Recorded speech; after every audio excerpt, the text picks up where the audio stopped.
From censored files to clear evidence, this is Redacted Realms. Why has China never been able to invade Vietnam? China, the neighbor always ready to invade Vietnam at any time. From the time Qin Shi Huang established the country until recent years, though not directly sending troops to invade, they still used fishing boats that blatantly ran into Vietnamese ships, place oil rigs or used media to fabricate the baseless Nine-Dash Line. They even once colonized Vietnam for 1,000 years. Yet China still cannot invade Vietnam. So why is that? Let's find out with D2T.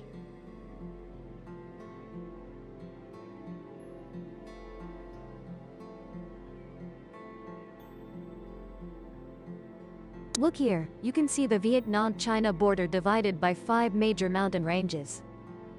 Specifically, a Hoang Linh Sun Range, Song Gan Range, Non Sun Range, Bac Sun Range, and Elm True Range.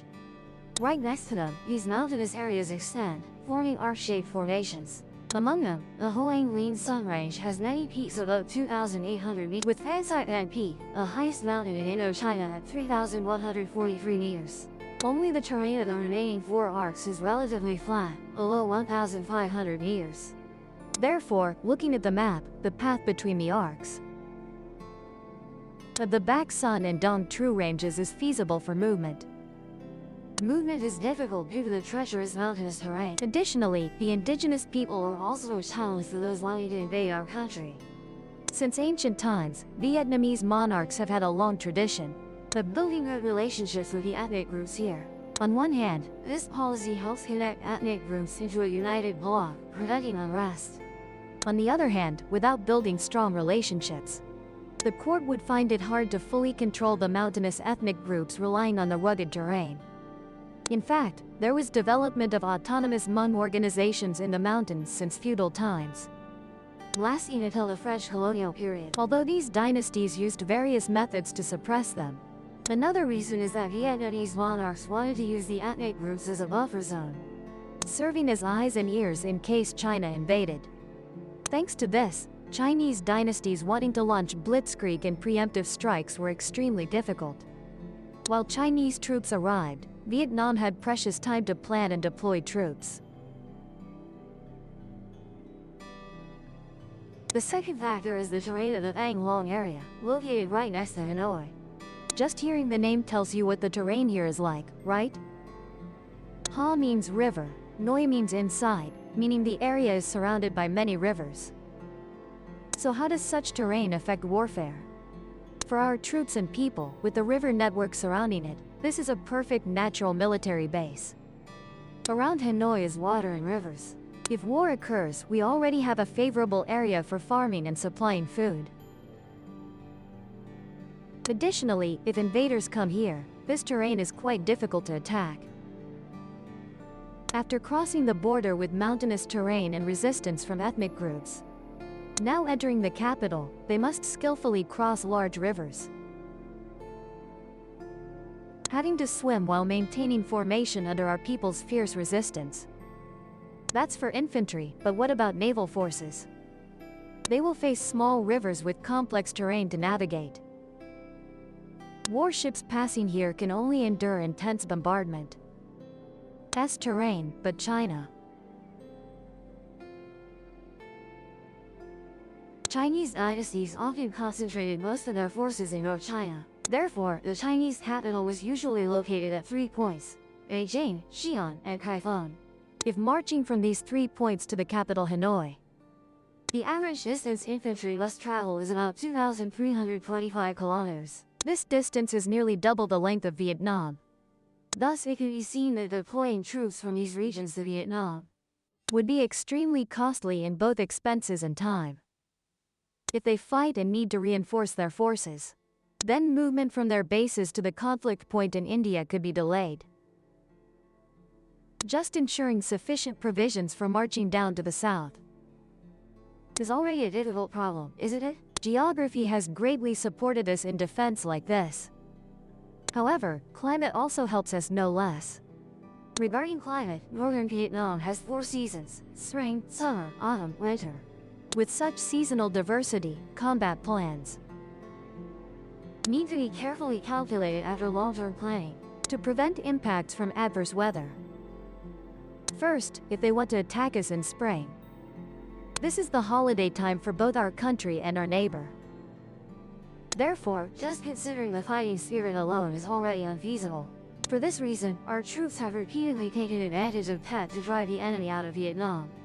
Specifically, during the Tet of 1789, He Quang Truong assessed that the Qing troops thought our troops were also celebrating Tet, so they were complacent and did not. And indeed, the surprise attack on the Qing troops right during that Tet helped He Quang Truong defeat 290,000 Qing troops, driving them out of the territory.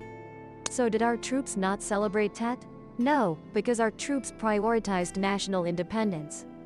And before that, the king had promised during the troop feast that the entire army would make up for Tet on the 7th.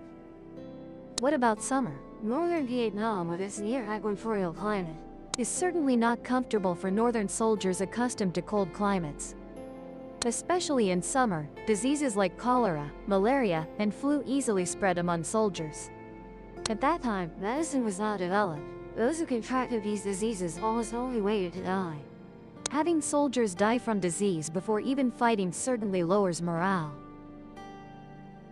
Particularly in the north, summer also has sudden downpours. This makes marching even more difficult when the ground sometimes gets flooded. Imagine wearing shoes soaked with rainwater, feeling like your feet are stuck. Heavy, not to mention slippery ground underfoot, enough to see how limited marching is. Besides, hot weather also easily spoils food during transportation. What about autumn and winter? You might think this is a great time because the temperature difference with the north is smaller. However, a war doesn't just last 3 months or one season and end. War objectives are also important in strategy and the success or failure of both sides. Since being dominated for 1,000 years, our people have always endured the pain caused by the North. We rise up to resist for family, ancestors, for what our forefathers preserved. And above all, for homeland and country. That spirit certainly boils more fiercely than warriors forced to fight in a strange land. Those who only fight for the policies of their leader, for a bit of money, fame, or meager rewards after the war ends. Thus, not everyone is willing to sacrifice for those things, because humans live by emotions. This was clearly shown when the Qing troops came to invade our country. As mentioned, at that time the country was chaotic.